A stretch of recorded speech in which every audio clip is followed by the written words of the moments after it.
Good morning, everyone. Let's continue from where we stopped yesterday. So we stopped with partial fractions. Right, so now we move on to question 5.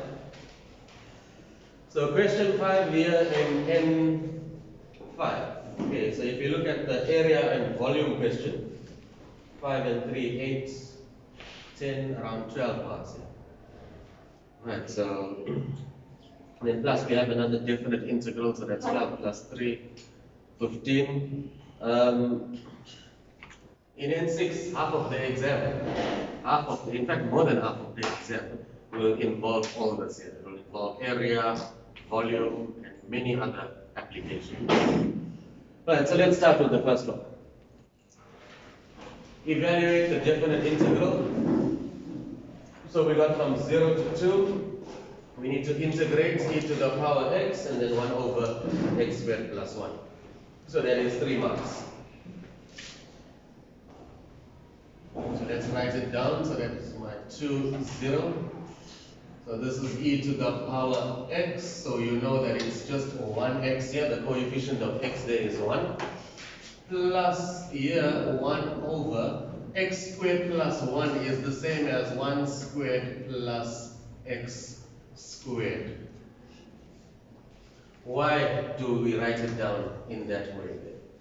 Right, so this term 1 is a straightforward problem. Right, term 1 is just integrating e to the power bx. And when you integrate e to the power bx, it's just going to be e to the power bx all over b. That's a simple thing to do. Right, that's integrating term 1. But term 2 now is a fraction. We did one example yesterday like this here. And it's a fraction, but there's no exact derivative here. So what we have is 1 over a squared plus x squared. Notice this is an x squared. There is no x. There's no exact derivative on the top there. So therefore, this falls under the section on trigonometric substitution. Okay. So with trigonometric substitution, this one is going to be 1 over a times inverse tan, or tan inverse x over a plus c. So this is the one. You must be familiar with your 6. There are 6 of those inverse trig formulas there. Right, so this is a straightforward. That's why it's only 3 marks here. So let's integrate this. Integrate e to the power 1x, it's just e to the power 1x over 1. You don't have to write down that one. Right. Integrate 1 over 1 squared plus x squared, that's going to be arctan or inverse tan x over the 1, which is just x. Substituting 2 and 0. Remember, calculator in radians, not in degrees. Calculator in radians. Right, because we are dealing with trigonometry, and that's inverse tan.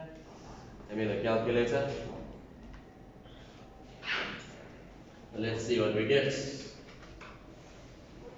So in order to put your calculator in radians, you're going to go shift, modes, and on this one it's number 4. On the other one, what is it? What number is radians? When you press shift and mode, what number is it? Number 4 also. Okay.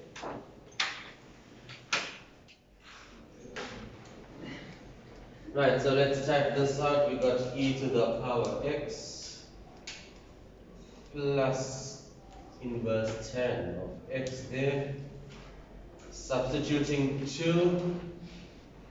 So when I substitute 2, this is what I get. I get 8, 4, 9, 6, 2, 0, 4, 8, 1, 7. And when you substitute 0 to inverse tan of 0 is 0, e to the power 0 is 1. So basically that's going to be 7, 4, 9, 6. You got that?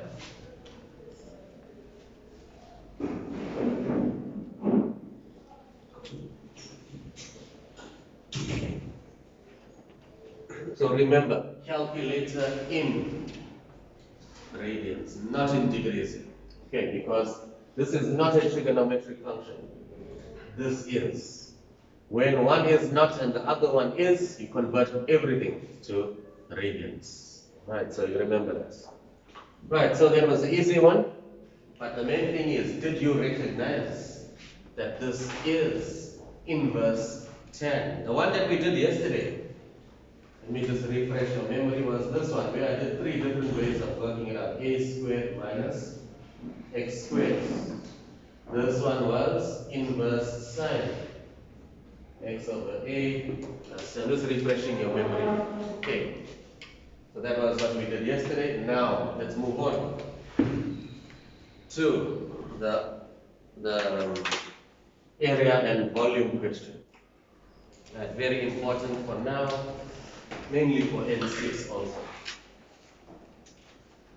So what do we have? Given y is equal to 6 plus x minus x squared, so we got a parabola. And 3y is equal to 2x squared minus 12x plus 18. Calculate the points of intersection. That should be easy. Okay, that's solving simultaneous equations. So if you did not do it, let me give you 2 minutes to just do that fast now, right? So points of intersection, take one equation, substitute into the other, solve for x, then find the corresponding y values by substituting into any one of the original.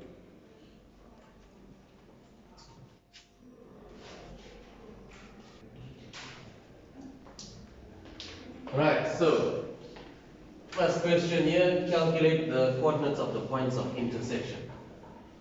So what we're going to do is we're going to solve simultaneously. Let me just write that down.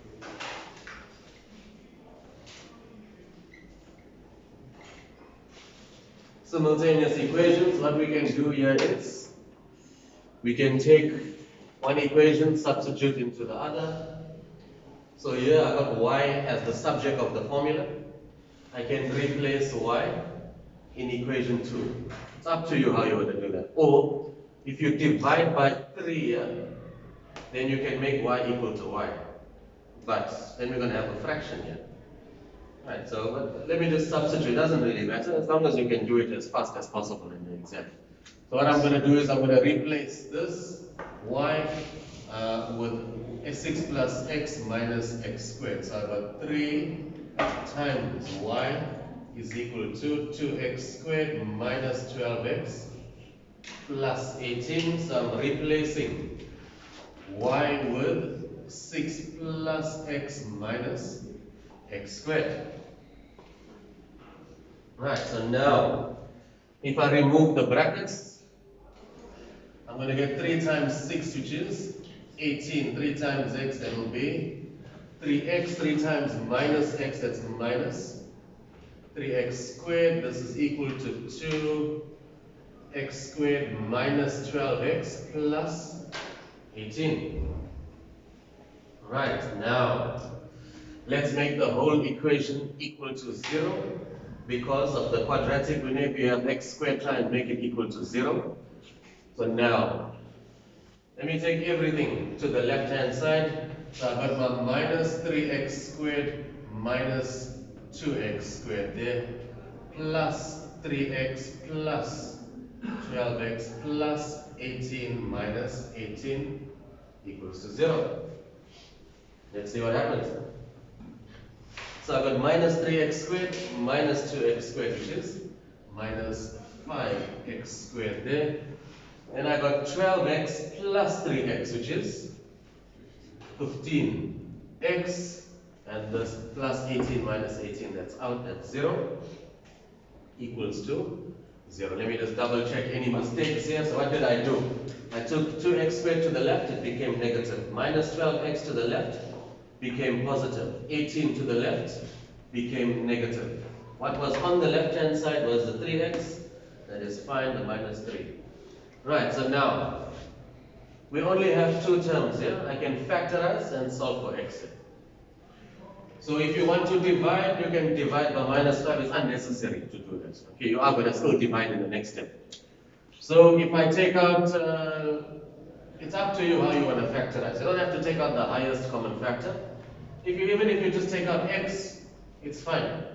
Okay, you don't have to go and take out minus 5x because you're still going to work it out anyway. So even if I take out x, I'm left with minus 5x plus 15 equals to 0.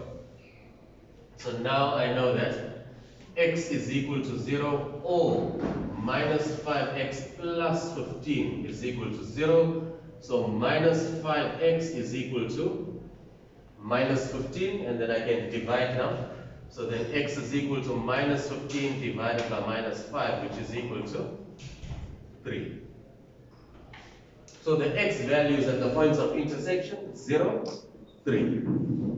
Right, now, what about the corresponding y values now? To find the corresponding y values, we will take these x values, substitute into any one of the original equations to find it, but we substitute into both to make sure. Okay, so let me go and substitute into this one. So when x is equal to 0, I'm just writing down these are the corresponding y values.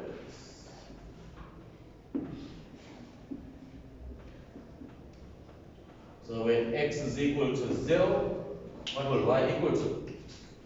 6. So if I put a 0 there and a 0 there, I'm left with 6.